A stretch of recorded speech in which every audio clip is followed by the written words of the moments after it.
Aujourd'hui, c'est Otaku Sataka, Taiyo no Senshi Leona, Kinnikumajin Penengen N.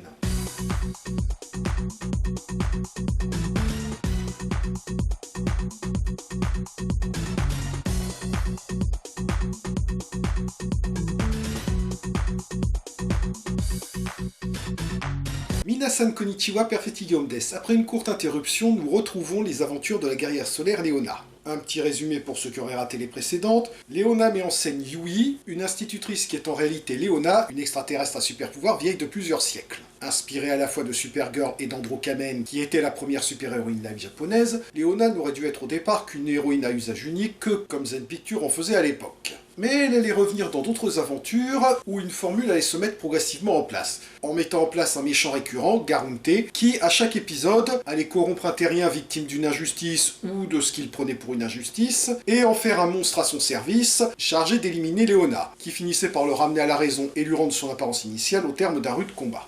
De même, alors qu'au début l'interprète de Leona changeait à chaque épisode, elle allait finir par être incarnée à chaque fois par Narumi Okawa. Et avec le film d'aujourd'hui, Leona va entrer en quelque sorte dans sa saison 2, où elle ne vivra plus des aventures isolées et sans réelle continuité entre elles, mais une saga s'étendant sur plusieurs films. Voyons donc le premier qui l'oppose à un super vilain culturiste. Ikuzo!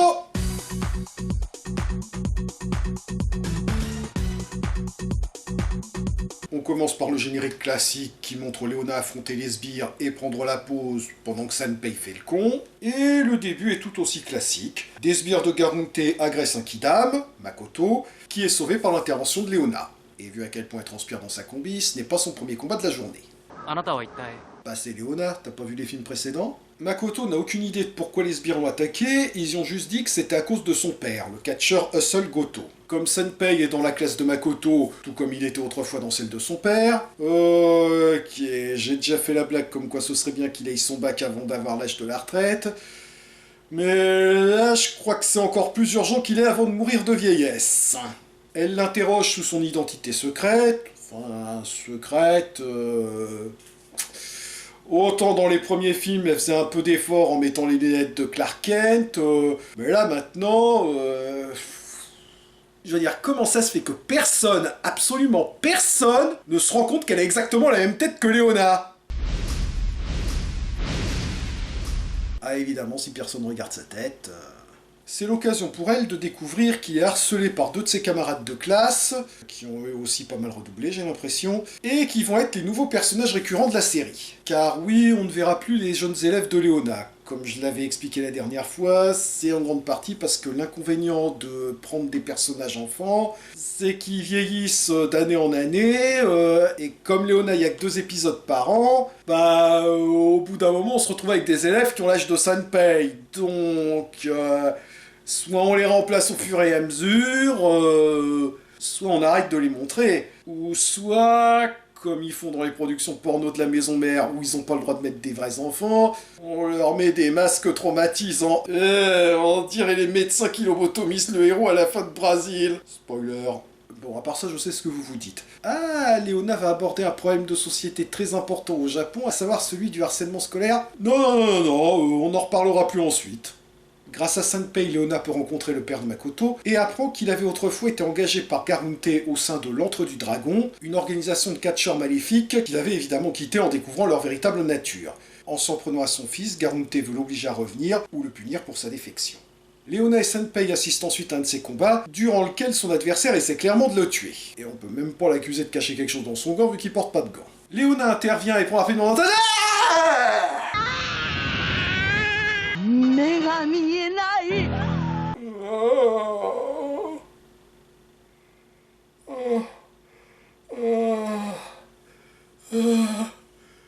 Mais pourquoi est-ce que vous tenez tant que ça à nous montrer cet acteur en petite tenue? D'abord vous nous le foutez en maillot de bain, et maintenant vous nous le foutez en caleçon, et... Quand c'est que vous nous le foutez à poil? Pourquoi j'ai demandé ça, moi? Je disais donc, Leona prend vite l'avantage, jusqu'à ce que son adversaire l'aveugle en lui crachant un liquide vert au visage. Vert. De la salive en kryptonite. C'est concept.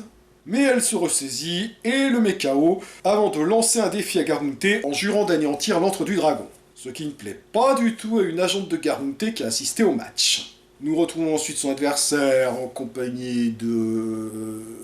Bon, au moins ils lui ont mis un t-shirt, c'est un tout petit peu moins traumatisant.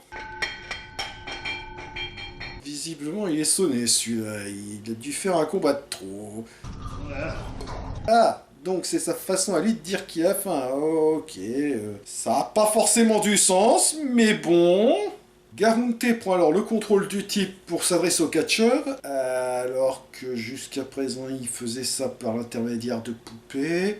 Ouais, bon, en même temps, ce type a clairement l'électroencéphalogramme d'une poupée, donc c'est logique.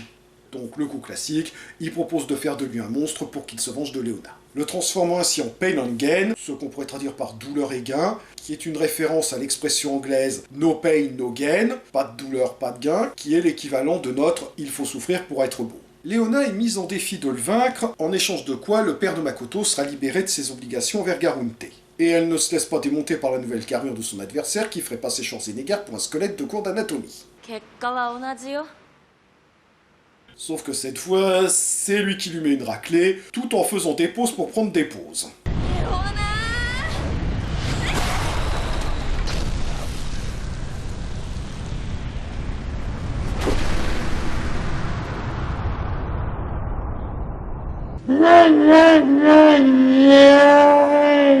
Sa super attaque finale de la mort qui tue ayant échoué, il la cahote, et quand elle reprend connaissance, elle est mise au défi de réaliser une série de flexions avec des haltères quelque peu tunés, et si elle échoue, les élèves pris en otage seront découpés en rondelles par des scies en CGI. D'ailleurs, c'est peut-être une autre raison pour laquelle Zen Pictures a arrêté de mettre ses élèves enfants dans la série, car ils se sont peut-être dit que menacer de découper des gosses en rondelles, c'était un peu too much, même selon leurs critères. Espérons pour eux que Leona fasse le poids. C'est lourd, je sais. Ma blague aussi. Elle risque quand même d'avoir de sacrées courbatures le lendemain. En fait, à ce stade-là, je crois que même ces courbatures auront des courbatures. Et les courbatures de ces courbatures, et les courbatures des courbatures de ces courbatures, et les courbatures de... Enfin bon, vous m'avez compris. Pour l'exercice suivant, elle doit affronter des sbires avec un handicap, un harnais fait de ressorts d'extenseurs qui oppose une résistance à ses mouvements. Ah bah oui, évidemment, pour le coup de boule, il n'y a pas de résistance. Ah, et ça lui envoie aussi des décharges électriques, parce que sinon ce serait trop facile.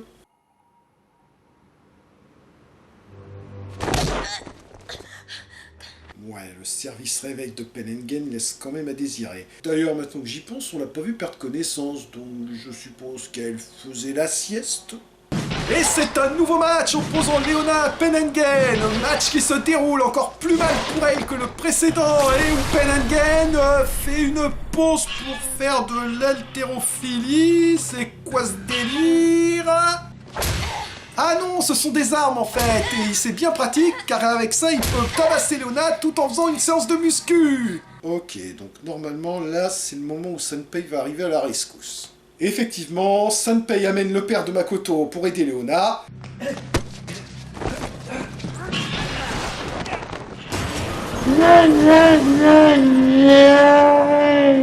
Il serait pas de la famille de Darva, celui-là? Bon, au moins, comme ça, il fait diversion pendant que Leona se ressaisit, repart à l'attaque et...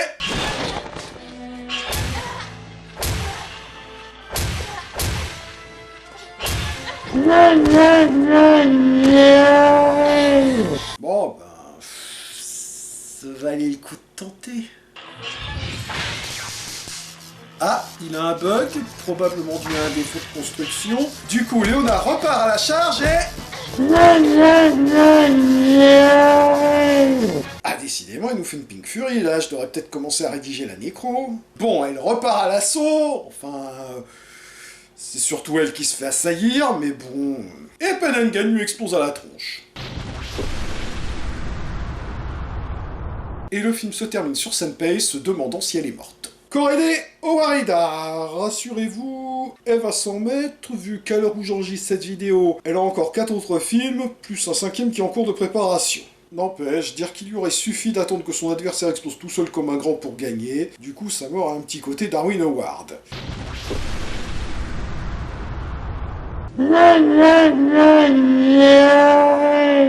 Je pense que ça aurait été mieux s'il avait compris qu'il allait exploser, mais l'aurait quand même retenu pour permettre à Sanpei et au père de Makoto de se mettre à l'abri, ça aurait donné un côté sacrifice héroïque à sa mort. D'ailleurs, on ne nous dit pas si le père en question a survécu. Il était juste à côté, après tout. Pour le reste, même si on ne voit plus les élèves de Léona, on retrouve les ingrédients qui font le charme de la série. D'excellentes scènes de combat de Narumi Okawa, un peu d'humour, particulièrement avec le jeu de l'actrice qui incarne la lieutenante de Garunte, et un monstro en couleur, qui a un assez bon design, mêlant musculature hypertrophiée et instruments de musculation, et les scènes de torture, basées elles aussi sur la musculation, sont une nouvelle fois imaginatives et mémorables.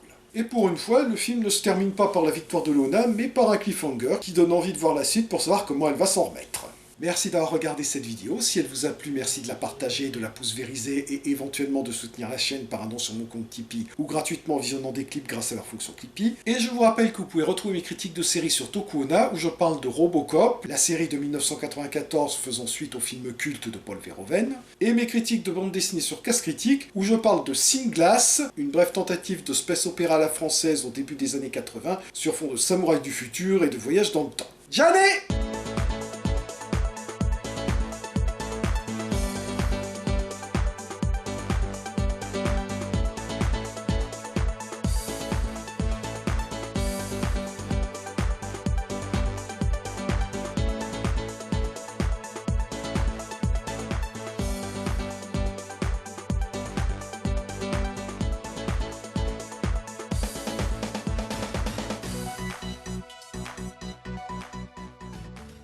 Et maintenant, un message de notre sponsor.